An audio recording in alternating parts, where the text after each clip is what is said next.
Polígrafo de la Estrella de Panamá. Bienvenidos, hoy vamos a estar en el Polígrafo analizando la situación del Medio Oriente. Hace poco tiempo hubo una crisis que a todos nos puso los pelos de punta, pensando que se iba a desatar una guerra de dimensiones prácticamente desconocidas. Nadie hubiera podido pensar en qué iba a terminar el conflicto entre Irán y Estados Unidos y con muchos países en el medio que podrían participar o que podrían quedar afectados con esto. Después de la muerte del terrorista Qasem Soleimani, hubo tensiones muy extrapoladas en el Medio Oriente y aparentemente hay un periodo de estabilidad, puede decirse, o de parálisis, en donde todos están a la expectativa de qué es lo que va a venir. ¿Esto va a quedar así o va a continuar la escalada? Tenemos hoy una analista, una persona preparada sobre este tema. Se llama Briseida Alart. Ella es profesora, docente de la Universidad de Panamá y es experta en relaciones internacionales. Nos acompaña hoy en el Polígrafo. Yo le doy la más cordial bienvenida, profesora. Muchas gracias, profesora. Muchas gracias. Oiga, por estar aquí en su casa. Muchas gracias a usted. Gracias. Profesora, ¿es ya un momento de paz o de pasividad, no sé cómo llamarlo, en la región? ¿Es un impas o es simplemente un periodo de reajuste en donde Irán después puede reaccionar de otra forma? Porque se decía que iba a tardar unas semanas la reacción. Aparentemente ellos tiraron unos misiles y eso, al parecer, no sabemos si esa fue la reacción concluida de Irán o es que viene más. ¿Qué opina? Mire, en realidad el tema que nos reúne acá y con el que vamos a platicar un rato tiene que ver con una larga trayectoria en la posguerra fría, que casi cumple o ha cumplido 30 años. Se inicia en 1989 con la caída del muro de Berlín y han sido distintas etapas, 3 etapas básicas, cada una más o menos con 10 años de duración, ¿verdad? De 1989 más o menos hasta aproximadamente el 2001 con la caída de las Torres Gemelas, del 2001 al 2011, sí, ¿verdad? Y luego, en el caso del 2011, digamos, ya se inicia el proceso específico de crisis en el Medio Oriente. Okay. En nosotros, en las otras fases, hemos visto principalmente los problemas en Europa, hemos visto problemas en África, sí, ¿verdad? Ha habido problemas en África y en el propio Estados Unidos, por supuesto, con el tema de las torres. Sí. Pero en el caso específico de Medio Oriente comienza con la Primavera Árabe, 2011. Entonces, el proceso que vamos a encontrar en este momento está ligado a esa crisis profunda que luego de la cancelación de la segunda posguerra mundial, o sea, de la Guerra Fría y el inicio de una nueva etapa, vamos a encontrar un punto muy delicado en Medio Oriente. ¿Cómo vaya a reaccionar en este momento Irán o cómo lo vaya a hacer Estados Unidos o alguno de sus aliados? No lo podemos prever. Es justamente por el tipo de conflicto que se ha generado es decir, el tipo de conflicto que puede llevar adelante el propio Irán y todo lo que sí puede hacer Estados Unidos y sus aliados. ¿Irán se siente un país fuerte como para medirse contra Estados Unidos y los aliados? Sí, se siente, y ese es el punto que está dando a conocer, a mi juicio. Irán no tiene la condición específica, concreta, para, militarmente hablando, sí, para enfrentar a Estados Unidos. Es el mayor poder militar del mundo, hay que reconocerlo. y también lo que tiene que ver con sus aliados. También son muy fuertes militarmente, desde la perspectiva militar, ¿no? Él está en desventaja, Irán. Estaría en desventaja. Sin embargo, tiene también un desarrollo específico, concreto. No obstante, lo que incluso ocurrió con Soleimani nos revela también que hay algún tipo de debilidades a la hora del cuidado estratégico de personas militar, y también y militar y del propio país, ¿no? Yo escuché, antes de hacerle esta entrevista tuve que hacer un análisis para el periódico en La Estrella y casualmente uno de los entrevistados me había dicho que él, Soleimani, se había sentido últimamente más confiado de su seguridad y que se había puesto en sitios públicos, incluso que había hecho algunas publicaciones en las redes sociales y eso lo debilitó en su estrategia, pues, de seguridad, que se sentía muy confiado y tan es así, bueno, que se pudo conocer su ubicación exacta al momento exacto que él iba a tomar un avión, ¿no? Eso es lo que tenemos entendido. Vamos a hacer una pausa, profesora, regresamos enseguida con más. Vamos a conversar acerca de la situación de armas nucleares o del desarrollo nuclear de Irán al regreso y qué posibilidad hay de que éste lo use en contra de sus enemigos. Una pausa. Polígrafo de la Estrella de Panamá. Gracias por continuar en sintonía.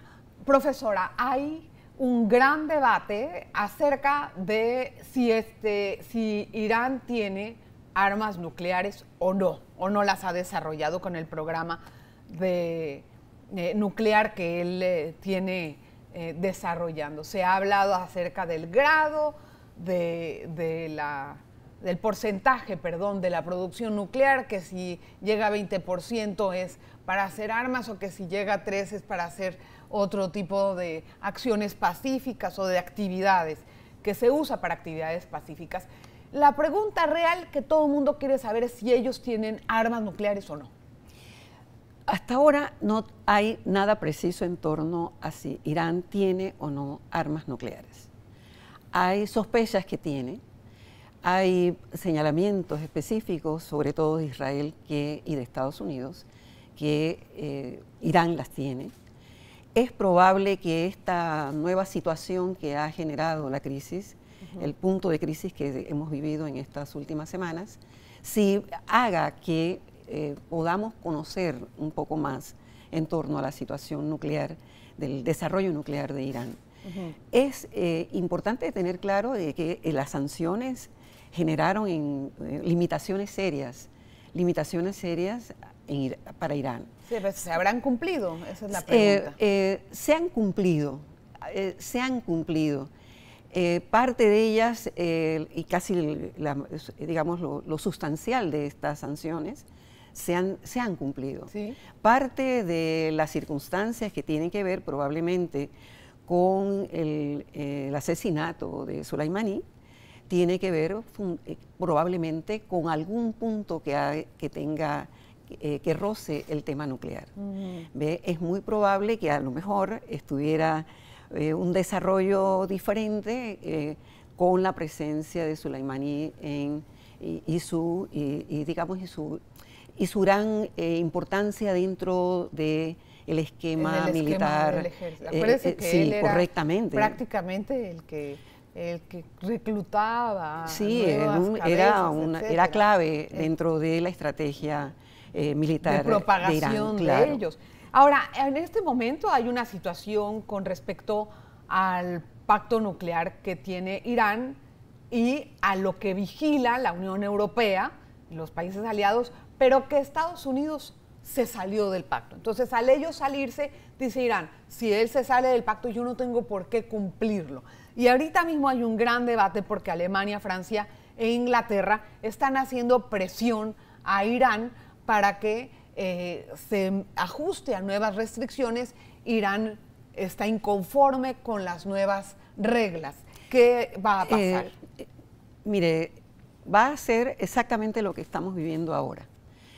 Quizás es el momento cumbre de la crisis en el Medio Oriente, esa que se inicia con la primavera árabe en el 2011 y que ahora se ha acercado a las áreas notablemente más sensibles del Medio Oriente, que tiene que ver, pues, por supuesto, con el Golfo Pérsico y que tiene que ver con los territorios en los que hay una influencia importante de Irán. Irán tiene un planteamiento específico, concreto, contra los señalamientos de Estados Unidos en torno a su influencia en la región. Tenemos que tener claro que de alguna forma el Medio Oriente tiene una relación concreta con Eurasia. Sí. Y que esa relación específica, esa posibilidad de convertirse en un actor clave, Irán, en la región, mantener esa posición, que antes la tuvo en un momento determinado, cuando estuvo Saddam Hussein, la tuvo Irak. En este momento la tiene Irán, va a haber allí una confrontación que es muy probable que se dé por las condiciones específicas que ambos estados, que ambas potencias tienen. Tanto una confrontación directa entre Estados Unidos e Irán. Porque en este momento el Consejo de Seguridad es disfuncional, no está cumpliendo el papel que debe cumplir ante una crisis como la que ha vivido el mundo. Bueno, pero es que muy pocas veces cumple ese papel. Sí, pero si no la cumple... Las Naciones Unidas están un poco débiles. Pero un poco no, muy débiles, sobre todo el Consejo de Seguridad. Pero eso hace mucho más cercano la posibilidad de conflictos. Bien, entonces, el conflicto posible, no lo desdeñemos. El conflicto posible no a un nivel de enfrentamiento nuclear, pero sí utilizando armas convencionales. O sea, eso está escalando en este momento. Eso está escalando, claro que sí, y su posibilidad de llegar al enfrentamiento convencional puede ser, de uso de armas convencionales. ¿Cuáles son las señales de que esto está ocurriendo? Las señales las que hemos visto en este momento, las amenazas que provienen de ambos bandos. Sí. Mucho más abiertas para el caso de Irán, que siempre hay... Pero a veces hemos visto cómo hablan y dicen y no se concreta pero eso, es como una forma de defensa, ¿no? Claro, pero esta vez el tema de Soleimani es clave. Esa muerte, ese asesinato es fundamental. Es fundamental para entenderlo dentro del desarrollo de la crisis que vive el sistema internacional en general. El sistema internacional se quiebra, esto de la Guerra Fría, se quiebra en 1989 y el proceso ha sido un conjunto largo de conflictos que han derivado en enfrentamientos importantes. El tema del Medio Oriente fue probablemente después de Europa uno de los más calientes. Sí. El tema de la primavera árabe en la mayor parte de los países que fueron afectados, generó un enfrentamiento entre población y gobierno muy, muy profundos y muy graves. Entonces nosotros en este momento estamos viendo ya el punto más, más serio y álgido de la crisis, que tiene que ver con el enfrentamiento directo entre dos potencias. Dos potencias luchando por la hegemonía en la región. Y cuando dos potencias luchan por la hegemonía en la región y dos potencias de tan disímil característica, es muy grave. ¿Qué lado va a tomar China o Rusia en este conflicto? Hasta ahora me parece que van a seguir hasta ahora con esta condición de separación, de verlo desde lejos, de verlo un tanto desde lejos. China tiene en este momento una situación bastante positiva en sus relaciones con Estados Unidos, que le interesa además tenerla, y incidir de manera directa o indirecta podría tener algún efecto negativo a sus intereses. En el caso de la Federación Rusa, ya sabemos que hay cambios, ha habido transformaciones en los últimos días, y por supuesto importantes, teniendo en cuenta que la Federación Rusa sí tiene compromisos con Siria. Sí tiene compromisos con Siria porque está muy cerca también de sus fronteras y está muy cerca también. Exacto, y además ellos están mucho más inmiscuidos en Siria. Claro, tiene una relación, hay un aliado, otro, claro. ¿No? Incluso de alguna forma también China con Siria. Pensamos acá que por ahora, el hecho de que Irán quiera ser la potencia hegemónica en la región pudiera alejarla de otros aliados importantes. ¿Ve? ¿Él tiene la fuerza para poder ser la potencia hegemónica en la región o algún otro país árabe le puede quitar el...? Digamos que pudiera ser en este momento, sobre todo por su posición estratégica en el Golfo Pérsico. Es posible que ese punto sea fundamental, ¿verdad? Esto de todo lo que tiene que ver con el estrecho de Hormuz, esa soberanía allí es fundamental.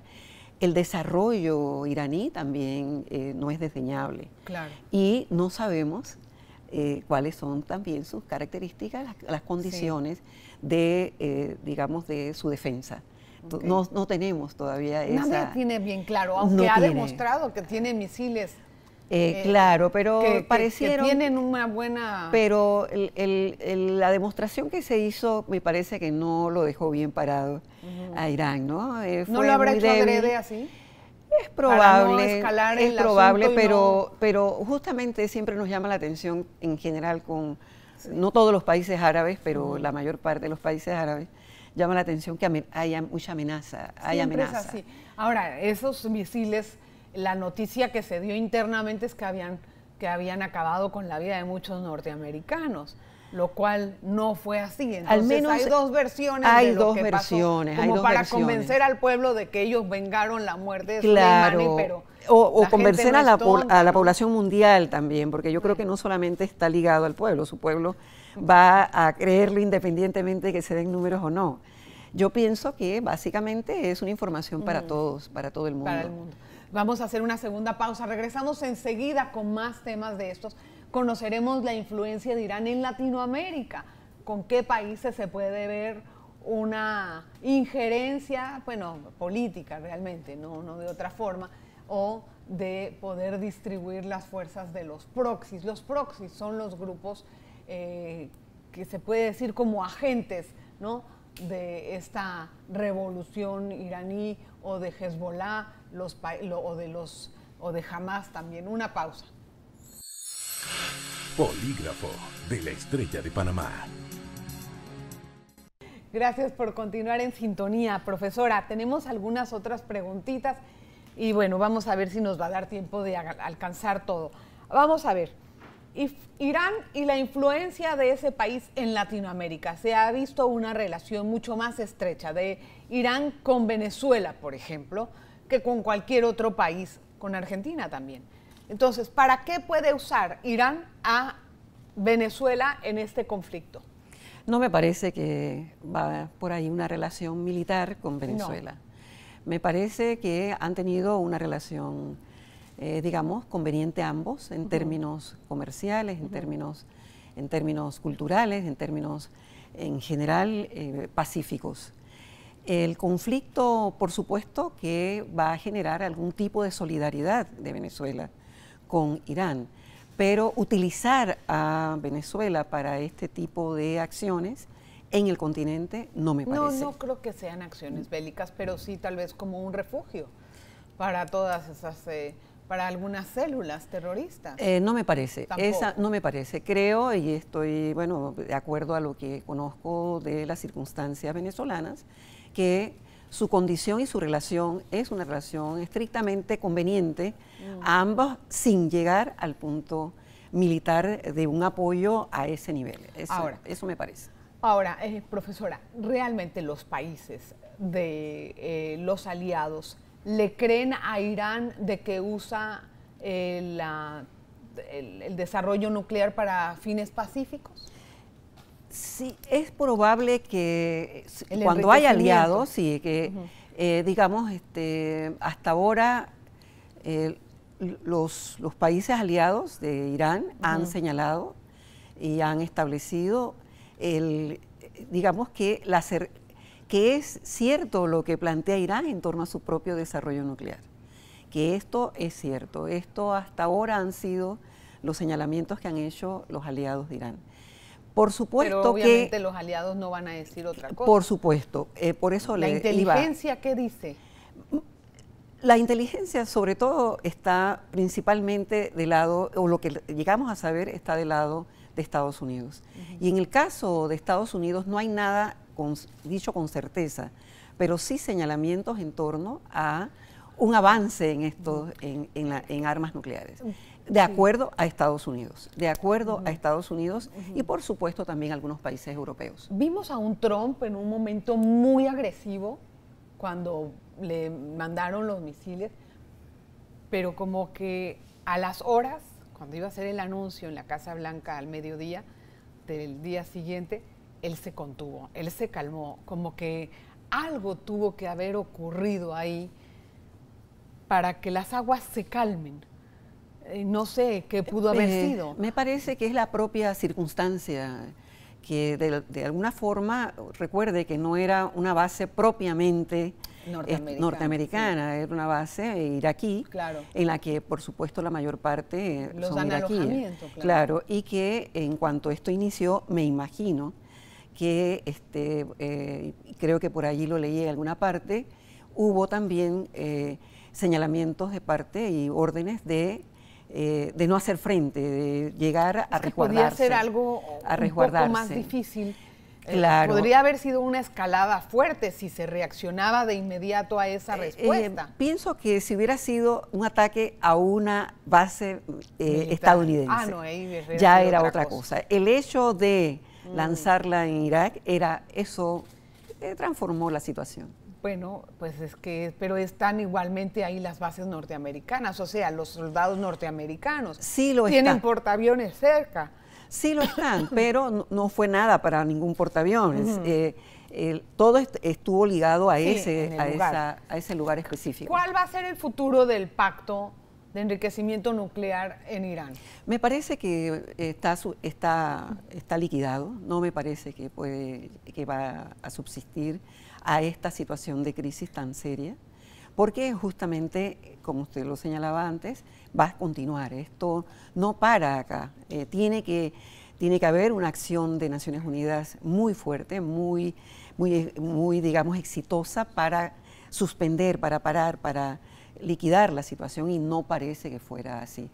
En los anteriores conflictos que han acompañado a la posguerra fría, esos conflictos terminan, tienen su tiempo, final. Sí, tienen su proceso, y lo que podemos avisorar es que el conflicto en Medio Oriente va a continuar. ¿Y cómo va a continuar? Y va a continuar en el enfrentamiento militar. La posibilidad real de un enfrentamiento en esta parte es real, no es un asunto que sea imaginado, no. Las dos potencias son potencias ambas muy apegadas a principios, casi fundamentalistas ambos. ¿Qué pasa si eso ocurre? O sea, ¿se forma una tercera guerra como la gente cree? Pudiera, probablemente si esto llegara a ocurrir, y ojalá pues que pudiera Naciones Unidas contener la situación, y los otros organismos internacionales y regionales pudieran entrar en esa circunstancia tan cercana al conflicto directo entre ambas potencias, diría que es la apertura hacia un conflicto mayor. La apertura hacia un conflicto mayor. No me parece que es la tercera guerra, no me parece que es, pero sí es el enfrentamiento muy serio entre dos potencias, en el que una todavía no sabemos si está nuclearizada, lo sospechamos, sí, ¿verdad? Pero la otra sí, y es un tema muy serio por la experiencia que ya tiene Estados Unidos, sí, con el uso de armas nucleares. ¿Los profesores tienen algún tiempo calculado en eso? No podemos tenerlo por las propias circunstancias de la información. Claro. La información es muy cortada. Claro, es verdad. No, y además es muy difícil saber esas cosas. Hay que tener una fuente en el Pentágono. Gracias, profesora, por estar con nosotros en el Polígrafo. Muchísimas gracias a usted. Me encantó tenerla y espero que haya sido de utilidad este programa, porque cuando vienen hechos como este, usted pues es mejor que tenga un contexto de lo que ocurre en el Medio Oriente y no nos agarre por sorpresa estas situaciones que son muy delicadas para todos nosotros. Gracias por estar aquí, muchísimas profesora. Gracias a usted. Nos vemos la próxima. Polígrafo de la Estrella de Panamá.